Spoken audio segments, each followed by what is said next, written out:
बहुत समय पहले की बात है। यूरोप महाद्वीप के जर्मनी देश में एक पति और पत्नी रहा करते थे। दोनों के एक दूसरे के सिवा और कोई नहीं था। विवाह के कई वर्षों उपरांत उनकी कोई संतान नहीं हुई। समय इसी प्रकार गुजर रहा था। अचानक एक दिन स्त्री को अपनी कोख में तान की अनुभूति हुई। गर्भावस्था के उसको कुछ प्रकार महसूस हुआ कि वो रैप जेल नामक दवा खानी चाहिए। बस वह साग कहीं भी उपलब्ध नहीं थी। पत्नी एक जादूगरनी के समीप रहते थे। पत्नी के मन की बात पति ने सुनी तो उससे वादा किया कि उसके लिए जेल की वह साग लेके आएगा।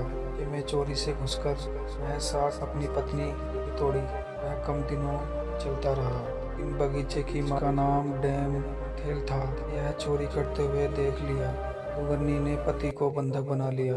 इस जादूगरनी के ने बहुत गिड़गिड़ाया और जादूगरनी एक शर्त पर वह साग अपनी पत्नी के लिए राजी हो गई। तो यह थी कि संतान के जन्म के बाद वह उसे जादूगरनी को सौंप देगा। मायूस मन से पति ने उसकी यह बात मान ली और बच्चे के जन्म होते ही उसने जादूगरनी के हाथों अपनी पुत्री को सौंप दिया। जादूगरनी ने अत्यंत मनोयोगी नियोग से उसकी पुत्री का पालन पोषण किया। उसका नाम उसी साग के नाम पर रैपजेल रखा। रैपजेल एक अत्यंत युवती कन्या के रूप में धीरे धीरे विकसित होने लगी।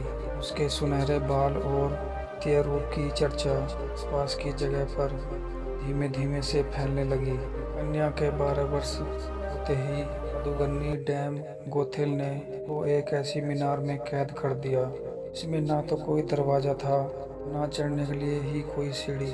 इसमें एक ऊंचे स्थान पर एक कमरा था, कि केवल इसमें एक खिड़की थी। जादूगरनी अपनी जादुई शक्तियों के माध्यम से छोटी बच्ची तक पहुंचती। हर दिन से मिलने के लिए इनके समय जरूर जाती और इस प्रकार से दिन बीतने लगे। वह बच्ची बड़ी होकर एक अत्यंत रूपवती स्त्री के रूप में विकसित हुई। उसके लंबे घने सुनहरे बाल इतने लंबे हो गए। जादूगरनी उनके किनार पर चढ़कर कमरे में आने और जाने लगी। ऐसा करते वक्त वह रैपजेल को पुकारते हुए कहती, रैपजेल अपने बाल गिराओ ताकि मैं तुम्हारे सहारे मेरे बालों पर चढ़कर ऊपर आ सकूं। समय इसी तरह से गुजरता गया और एक दिन राज्य का राजकुमार घूमते घूमते उसी क्षेत्र में आ गया। यहाँ पर रैपजेल उस मीनार में रहती थी। रैपजेल की आवाज़ में अद्वितीय मिठास थी। जब वह गाती थी तो ऐसे समय ठहर जाता था। एक दिन राजकुमार को टहलते टहलते एक मधुर आवाज़ सुनाई पड़ी। वह आवाज़ कहाँ से आ रही है, यह जानने के लिए जब राजकुमार मीनार के पास गया तो उसे दिखाई पड़ा कि एक ऊंची मीनार के ऊपर कमरे में एक सुंदर रूपवती स्त्री रहती है। उसकी इस मीठी आवाज़ को सुनकर राजकुमार उसकी तरफ अत्यंत आकर्षित हुआ। वह अपनी उत्सुकता पर काबू नहीं रख सका। उसने मन में ठान ली कि वह इस मीनार में रहने वाली स्त्री की आवाज़ इतनी मधुर है कि विषय में जान के ही रहेगा।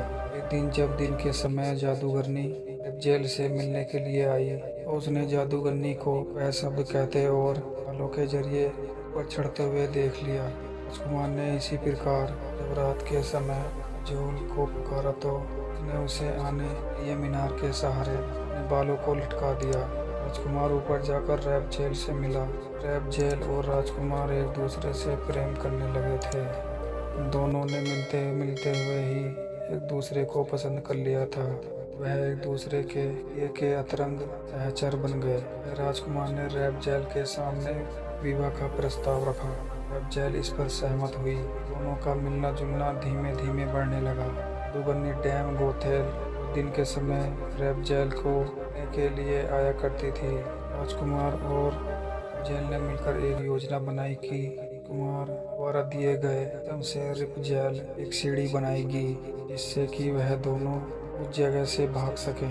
रैपजेल की मूर्खता के कारण जादूगरनी गोथल को राजकुमार के रैपजेल के पास आने उसके गर्भवती जाने का पता चल गया। जादूगरनी डैम गोथल ने जेल को मीनार से बाहर गिरने को अकेला छोड़ दिया और वह स्वयं मीनार के कमरे में जाके छुप गई। राजकुमार के चढ़ने के लिए रैपजेल के बालों को काटकर बाहर मीनार से बाहर लटका दिया ताकि राजकुमार ऊपर चढ़ सके और उसे कोई शक न हो सके। राजकुमार रैप जेल से मिलने के लिए उस रात आया। रैप जेल की जगह जादूगरनी पाकर वह भयभीत हो गया और मीनार से कूद गया। इससे नीचे पड़े कांटों से उसकी दोनों आंखों की रोशनी चली गई। जब राजकुमार नीचे गिरने लगा, उसके हाथ में जेल के कटे बाल आ गए और रैप जेल की लंबे बालों की लट राजकुमार के हाथ ही नीचे गिर गई। नीचे उतर पाने पर कोई तरीका न होने कारण जादूगर ने डैम कोथल उस मीनार में फंस गई और अतः मृत्यु को प्राप्त हुई। अपनी आंखें और प्रेमिका को खो जाने के कारण राजकुमार निराश होकर अंधा होकर जगह जगह भटकने लगा। कई महीनों तक भटकने के बाद वह उस क्षेत्र में जा पहुंचा जहां पर रैप जेल बस चुकी थी। उधर रैप जेल ने दो जुड़वा बच्चे को जन्म दिया, जिनमें एक बेटा और एक बेटी हुआ। इसी तरह समय तक दूसरे के में रहने के बाद दोनों उसी राज्य में एक स्थान पर मिले। उनके मिलने से चमत्कार रूप राजकुमार दृष्टि वापस आ गई और रैप जेल के लंबे बाल को वापस मिल गए। वो खुशी खुशी अपना जीवन साथ में बिताने लगे। कहानी से हमें यह शिक्षा मिलती है, बुरे का अंत बुरा होता है। विश्वास के सहारे दिन दुनिया में सब कुछ पाया जा सकता है। इस तरह जादूगरनी गलत नियत से रैप जेल को इतने साल से कैद में रखती है। एक दिन उसे नींद लगी थी कि उसे एक दिन कोई बचाने जरूर आएगा, उसकी खुशहाली भरी जिंदगी होगी। दिन उसके इस विश्वास को भगवान ने पूरा कर दिया। अगर आपको हमारी कहानी अच्छी लगी तो वीडियो को लाइक, शेयर और चैनल को सब्सक्राइब कर लें। धन्यवाद।